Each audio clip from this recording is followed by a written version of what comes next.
Alrighty, so this is going to be my very first video on this channel. Now, basically, this is just going to be a summary of kind of what my plans are for Dean's knife. So basically, what I plan on doing is, first off, I'll tell you kind of the story here. So I have this snap-on little knife.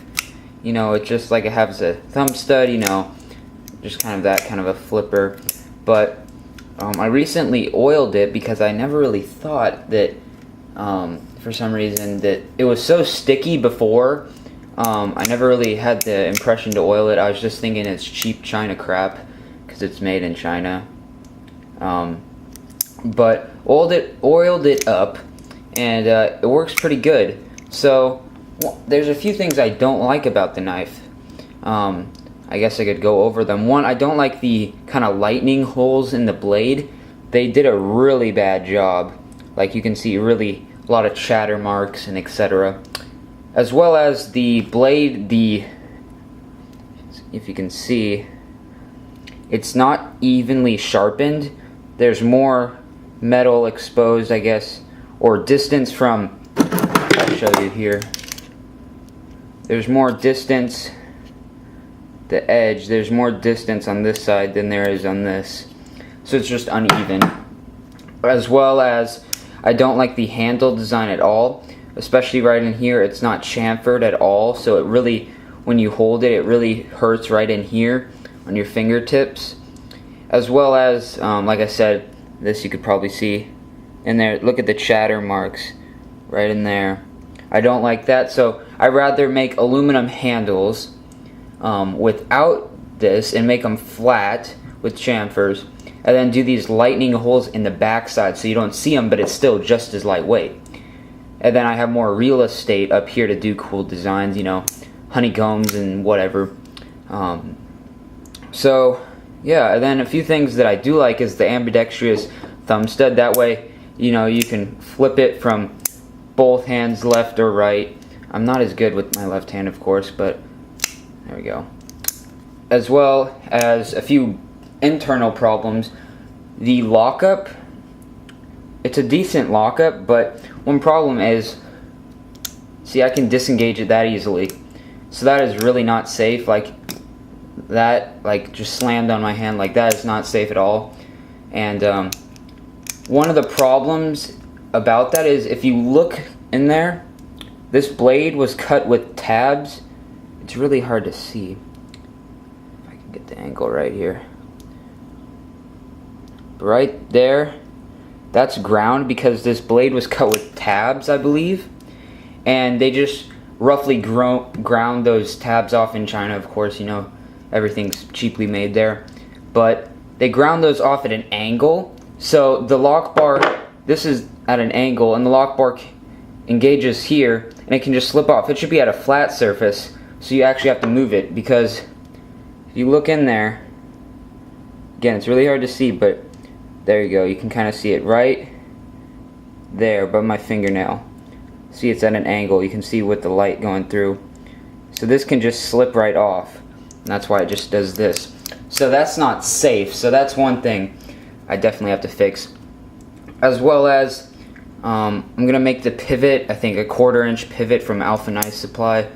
But that's basically kind of the story. But one thing I do want to ask you guys is, one, if you guys have any materials, just scrap pieces. I do have a good amount of aluminum. I have a lot of 60-61 1/2 inch by 2 inch, and then infinite length.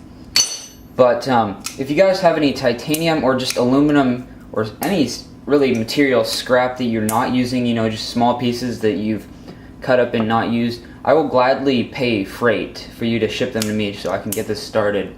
Because I'd love to start making a cool knife. That way I have something for my mill to be working on. But I'm really excited. So my plan is to have a prototype knife done by the end of school year, which I get out like June 10th or something. So I got a lot of time, but I won't be working on it that much because I have a bunch of other things I got to work on. So let me know email me. I'll put my email in the description. Just let me know if you have any materials. I like to do the aluminums out of, or the handles out of aluminum, the aluminums, but I like to do that out of aluminum. Titanium would be awesome. I just don't think my mill can handle it. Brad from Tactical Keychains actually sent me some titanium 3/8 diameter rod stock that he had a bunch of scrap pieces.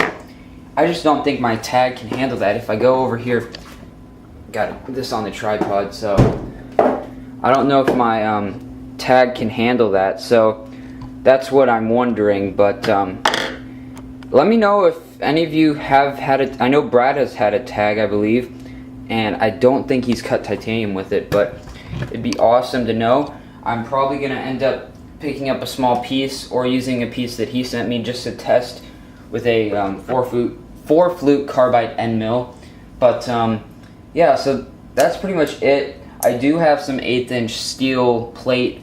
It's pretty rusted out, but it is sitting in a box. So my first project would probably be one, to get the knife apart, which is actually a pretty decent challenge, because one of these screws are stripped, which is a problem. And like I said, I don't want to use the whole design of this. I do like the general look of it. And the handle's a little small. I have relatively large hands for my age, but yeah, and then I don't like how it's sharp in here. I mean, once again, just kind of cheaply made. This with a Leatherman of the same quality for like $10. So that's pretty much it. I mean, I know one thing: the thumb studs are horribly made. They're just quickly made on a lathe. Like, it's hard to see, but they're just uneven and all that. So those, I do have a lathe that I can make those on in titanium with the titanium Brad sent me. That I could actually get working on soon.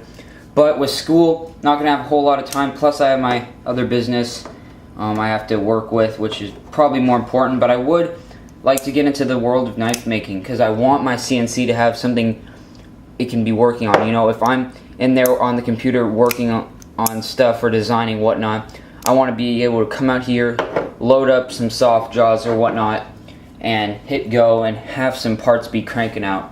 And that's another question, mainly for my main guy Brad that I talk to every now and then. But I know a lot of people have this 3-inch vise. I got this from the little machine shop. Do you know of a vise that I can fit on my tag that I can have soft jaws for? I can make my own soft jaws. I know most people have the Tormach with the 5-inch vise, which I know Brad just buys these soft jaws in a pair for like $7, which is an amazing deal. But I did make my own soft jaws for my manual vise, but yeah. So thank you guys for watching. Let me know once again. I'll put my email in the description. If you have any scrap material, I'd love to have it, and I'll pay for freight. If you want to send it for free, that'd be even better, because I don't really want to invest too much money into this. But I do have a mill and some metal and some designing skills, so I think that's all I should need, as well as a plastic injector. So if you need anything plastic injected, I can do that.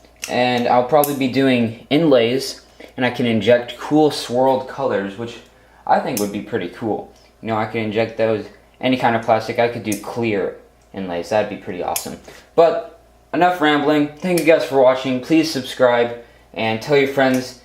So let's get this knife from point A, which is this, to something hopefully a lot better. So thank you guys for watching. Hopefully I'll be doing some milling videos soon. That's it. See you guys later.